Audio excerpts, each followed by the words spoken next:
This week on Arizona Illustrated, the jaguar, a species on the brink. They are apex predators. They are the top of the food chain. The A-10 Warthog fighting for ground troops. In combat, the stakes are a lot higher, the margin for error is a lot lower. Rocks, minerals, crystals, and more. These are the threads in the fabric of time. And from the vault, Green Valley Incorporation.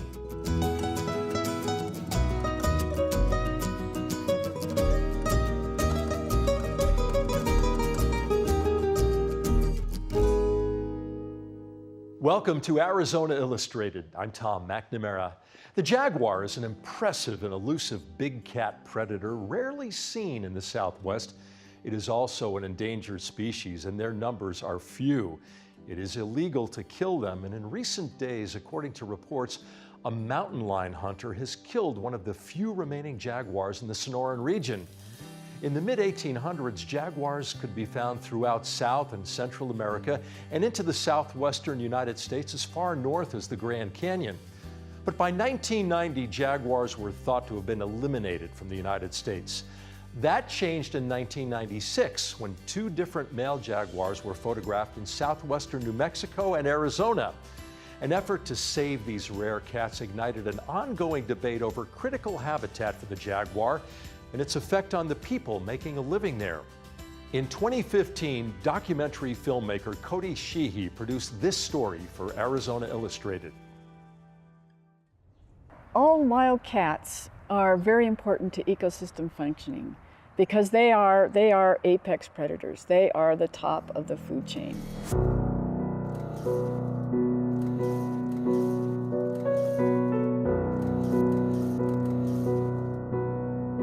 People might be familiar with the tiger and the lion in the old world, but in the Western Hemisphere, the jaguar is the only truly large cat. So the jaguar is an endangered species. The northernmost extent of its range is here in southern Arizona and the Boot Hill of New Mexico. Have had over the last 15 or so years, I think we've had 4 to 5 different males. As a biologist, I have always been fascinated by the cats for my entire career. We actually have cameras in 16 mountain ranges across the southern half of Arizona and New Mexico. The project is designed to survey and monitor for jaguars and ocelots throughout this landscape. They're a very secretive and cryptic animal. They have those spots because they hide well, and it helps them hide well. They avoid humans, and therefore we don't see them very often. Well, we only have the one known male jaguar in the Santa Ritas, probably from a source population in Mexico.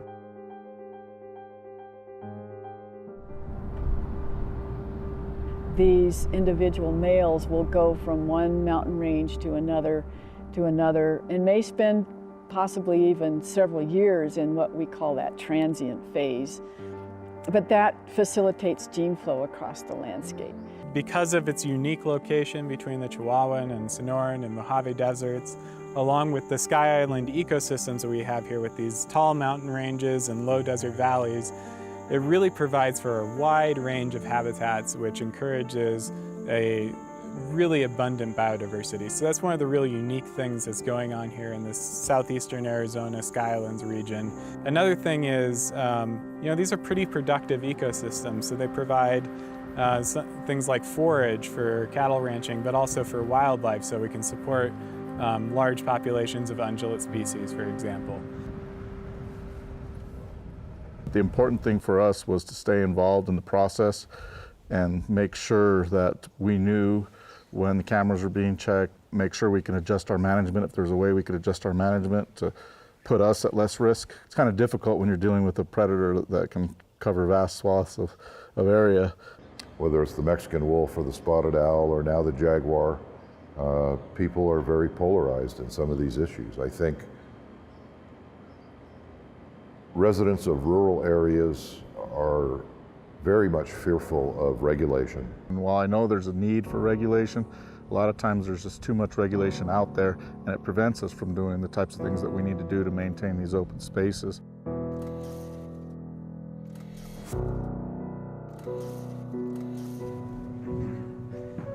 This is the time I came down and spoke for the first time to the Malpai and said, we'll do critical habitat over my dead body. I'm still alive, although this meeting isn't over yet.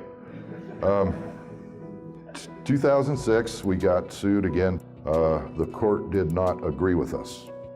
Didn't have a lot of choice at that point. The judge said, you will reassess whether critical habitat is prudent, and given the unambiguous wording of his order, we felt we had no choice but to say, yes, sir, it's prudent. We will proceed. And I believe the U.S. Fish and Wildlife is correct. I believe this should never have been critical habitat because it's not critical habitat. It's not. So Jaguar critical habitat's been designated from the Babaquiviri Mountains to the San Luis Mountains in southern New Mexico. And that includes the Babaquiviri Mountains, the Santa Rita Mountains, and the Huachucas, the Whetstones and the Canelo Hills, and then out towards the San Luis Mountains in New Mexico. So it's a pretty broad range of area that's been designated critical habitat. Well, critical habitat is only applicable to federal actions. So if you're a permittee on a federal land like the Forest Service, the federal agency has to consider the effects of issuing that grazing permit on the species at hand.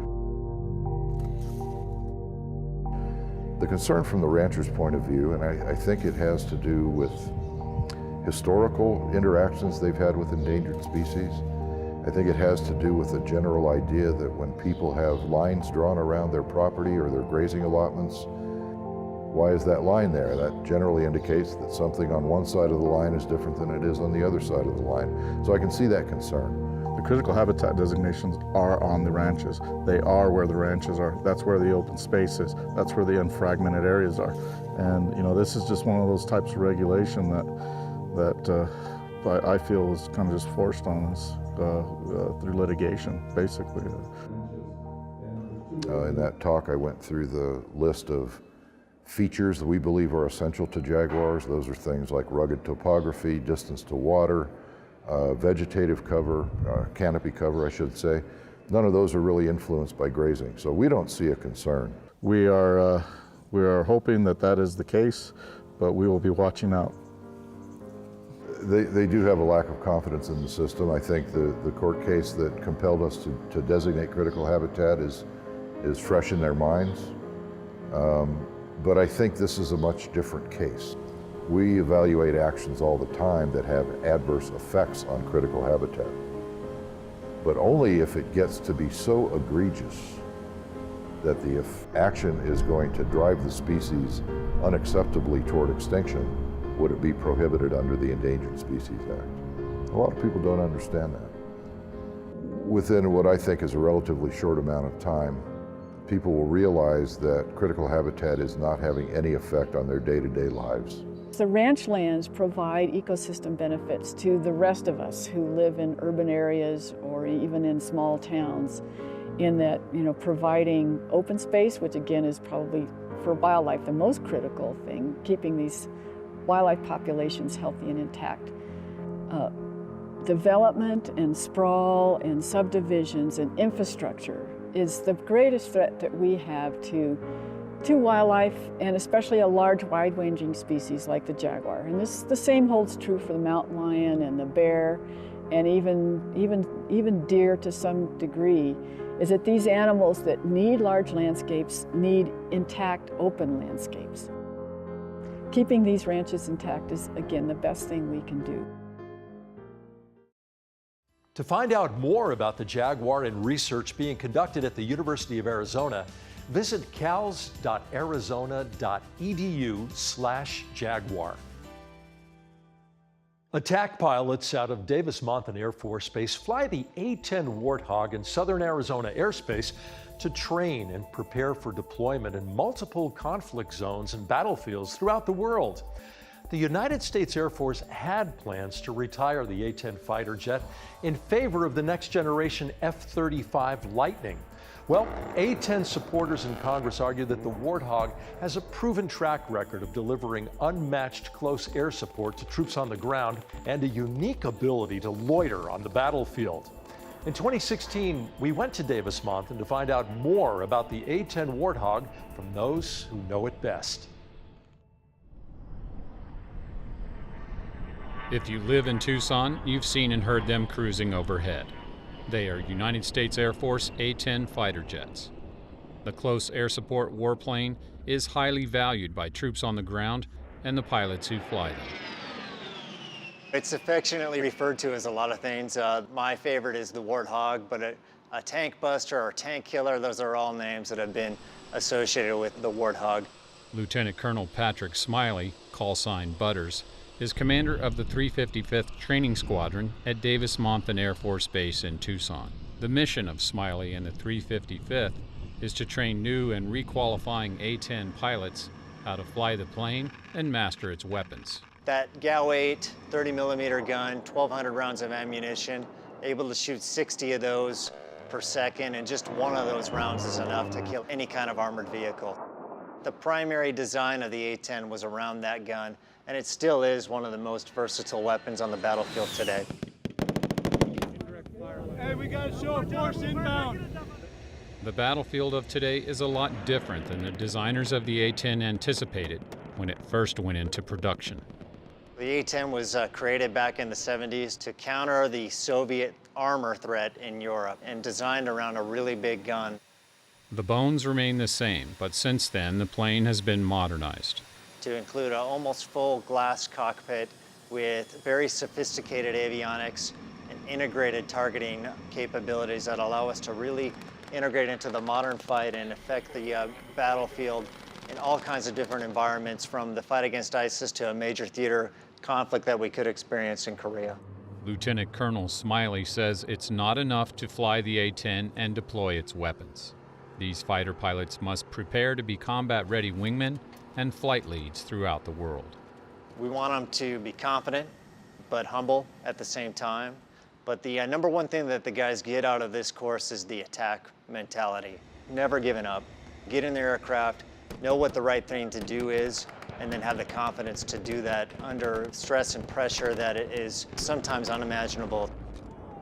Knowing that a wrong move or a misstep or miscommunication could result in friendly troops dying or the enemy surviving when he shouldn't. Our nation's wars have recently included places like Iraq, Afghanistan, and Syria. The A-10 pilots bring lethal force to bear on the enemy and protect friendly ground forces through close air support.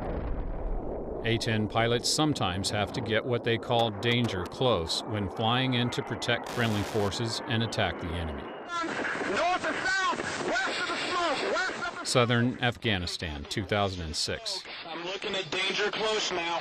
This Warthog strike on Taliban forces was called in by a ground controller. Keep your fires west of the smoke. Okay, copy that. It can be done as close as that shed. You know, those guys, they've done that. It requires certain permissions from the ground commander. He gives his initials to say you guys can strafe that close. So we call that danger close.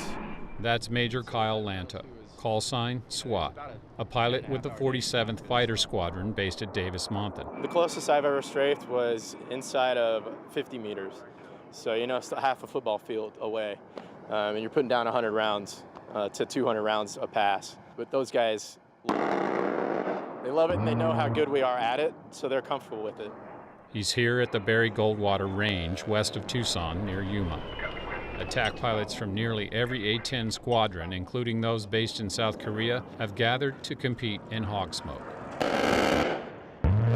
Hog Smoke, the biennial competition for the hogs. You know, it's a gathering of hogs, if you will. Started back in 2000, and it's continued to today. We're here to discuss tactics, techniques, and procedures, and put them on display for everybody to see. There is no hiding in this competition, but also what it does is it gets everybody on the same page and lets you know what guys are doing downrange. When the A-10s dive in on those scored strafing runs, they're just 75 feet or so off the ground. They're shooting at targets hung from poles less than a mile away. And their sound is unique.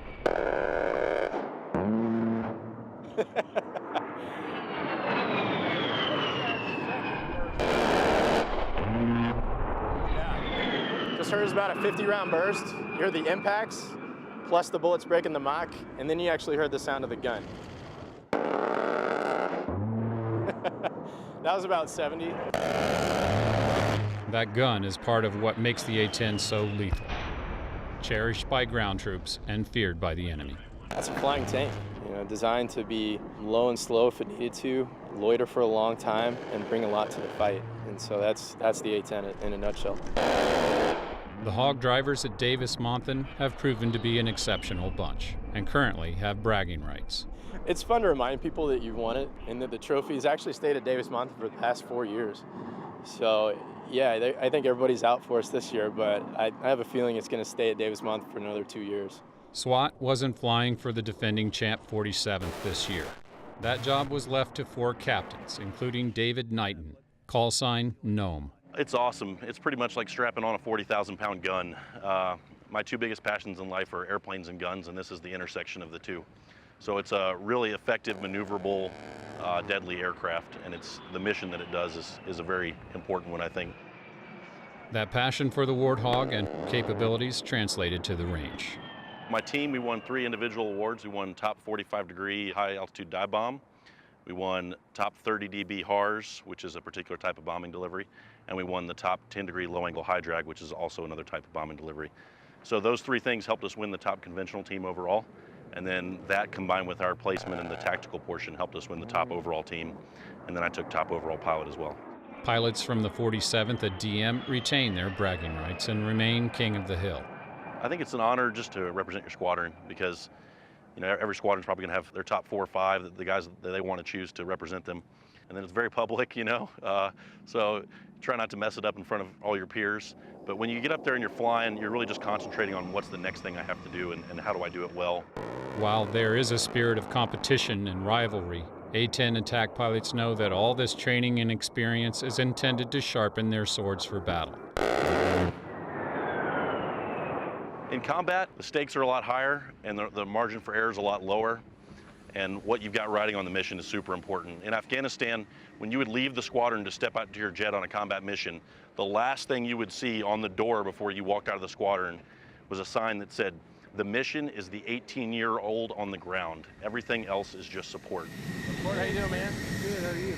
It's a great source of team pride and accomplishment to get out there and be part of a successful mission, even if you're not the pilot who was flying in the aircraft at that time. Everybody has a role, from maintenance generating the aircraft to the mission planners putting together the mission materials, to the pilots flying, to everybody supervising and supporting on the airfield and on the ground. So everybody has a role in that, and everybody takes a lot of pride in that shared success. The A-10 remains a busy platform. Right here at Davis-Monthan, we're executing a training mission, getting ready for guys to go into the combat units and fight our nation's wars. We've got a deterrence mission in South Korea where we're flying A-10s every single day in partnership with the South Koreans. And then we're also involved in continuing operations in OIR in the Middle East, Operation Inherent Resolve in Syria against ISIS and in Iraq. It will also continue flying in the skies over Tucson, training the next generation of United States Air Force A-10 pilots. For Captain David Gnome Knighton, it all comes back to the troops on the ground. As an A-10 pilot flying in combat, guys will come up on the radio because they're in a situation where they badly and direly need you. So to be able to fly over in this thing and protect those 18-year-old guys on the ground and girls on the ground, it's a feeling like no other. Tucson is home to the internationally recognized Gem and Mineral Show, the oldest and largest event of its kind in the world. But when the big tents come down and the vendors and visitors head home, there is still one place in town full of rare finds and local treasures, and their doors are almost always open.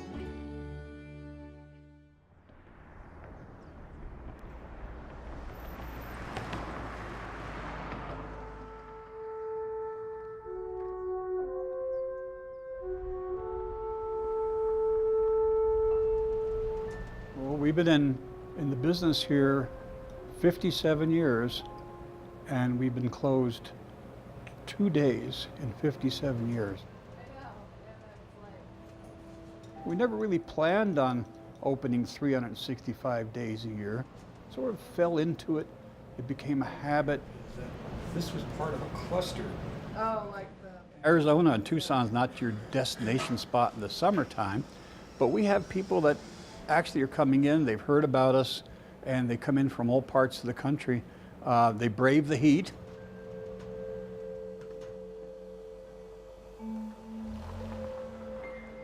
My dad started this in the 1960s. He was a motion picture editor from back east. This was his pride and joy. He loved minerals. And so we built this basically for my brother and I. We've got over 10,000 different items on display, and we have a warehouse full of about the same amount or more. We try to get the most incredible things, the most wonderful things you can imagine for people to see as they come in. Let me show you this. This is a human skull up here, and it's a medical skull, but it's really a great item. These are vampire bats you can see on top here. This is something we sell a fair amount of. These are gold-plated pack rats that my brother puts together. They mummify in our buildings in the back. And people buy these to get something for someone who has everything. Pretty bizarre, but we do have them. This is called spirit quartz or cactus quartz. This is gypsum. This is one that the holistic folks buy a lot. It just has, for them, has very special properties. It's pretty for just a collector. In these cases in our back gallery, we have things like mammoth hair. This is hair from the woolly mammoth. That's from the last ice age. We have artifacts from ancient Greece, like this lion's head, saber-toothed tiger skull up here. These are ancient Egyptian artifacts. These are called ushabtis, or mummy helpers. My field is in vertebrate paleontology. I studied the ancient mammals that lived during the age of the dinosaurs. And I did that all of my career, and ended up being the paleontologist at the Desert Museum, having been both an archaeologist and a paleontologist in my profession. I only accept things that are both legal and morally right to have, to own. It's a go-to place. I knew you'd have it. I wanted to get some stones to do the chakras and to bounce in the thing. Whether it works or not, who knows? You know, but there's vibrations and everything. Einstein proved that. They helped me get the different stones I wanted, and well, this is what you need, and you know, it's just weird stuff like that. I always bring family here, and they're wonderful with children. They spark their imagination. We treat the kids like royalty here. It's a hoot being here, mostly because of the people that we get to meet from all over the world. Celebrities. Had Vincent Price come in. Early on, we had John Wayne come in. Chris Christopherson filmed a movie here. They rented our building, changed the front of the building.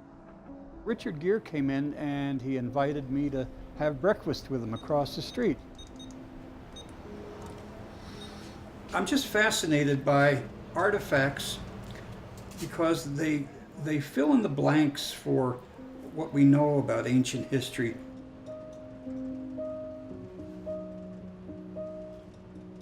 These are the threads in the fabric of time.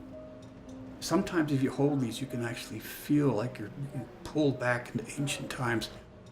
What was it like? Who was he? What did he see? This is part of his world, and now it's part of my world. Thank you. Thank you. And passing it along will become part of somebody else's world.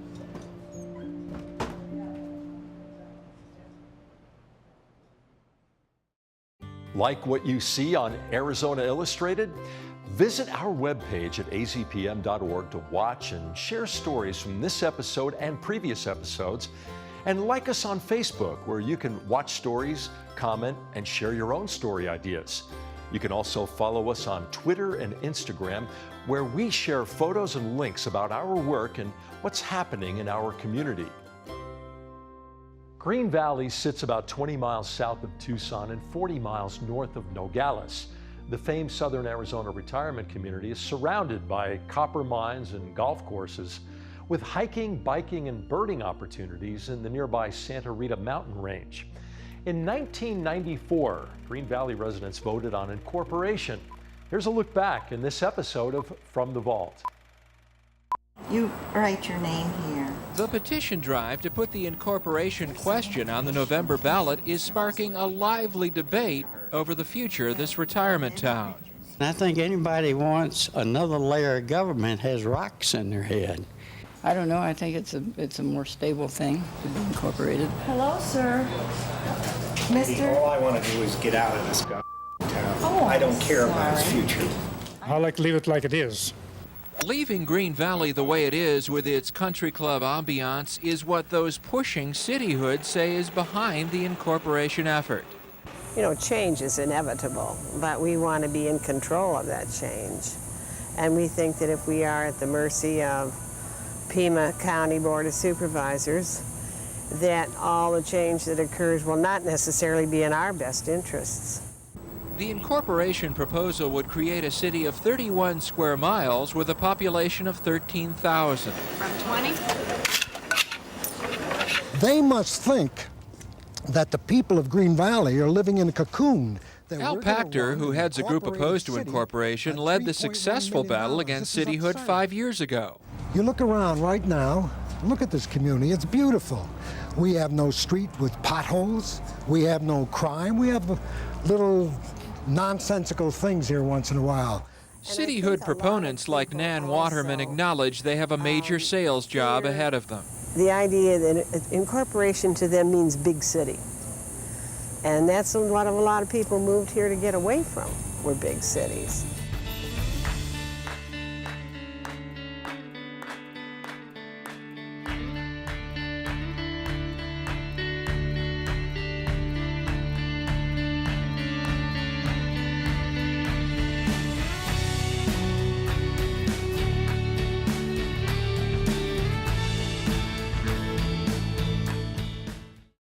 Thank you for joining us here on Arizona Illustrated. I'm Tom McNamara. See you next week.